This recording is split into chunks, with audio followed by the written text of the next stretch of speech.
वज़ीर-ए-आज़म ने पाकिस्तान से पोलियो के खात्मे के लिए सऊदी वली अहद के किरदार को काबिल कदर करार दे दिया।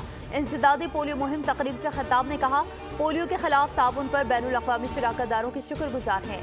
पोलियो को मुल्क की सरहदों से बाहर निकाल कर ही दम लेंगे।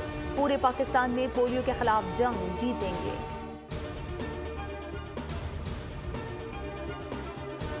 26 नवंबर को इंतशार की सियासत की गई। अली अमीन कहते हैं अगली कॉल पुरअमन नहीं होगी। अली अमीन गंडापुर बताएं, आपकी अब तक कौन सी कॉल पुरअमन थी? हमारा सवाल है, दौड़ क्यों लगाए? मुल्क में सिपह सालार मौजूद है जो मुल्क को मौशी तौर पर तरक्की दे रहे हैं। वफाकी वज़ीर इत्तलात अता तारड़ कहते हैं एहतजाज और धरनों के सिवा इनके पास कोई काम नहीं। ये क्रैक डाउन का प्रोपेगेंडा करके मुल्क की तरक्की को रोकना चाहते हैं।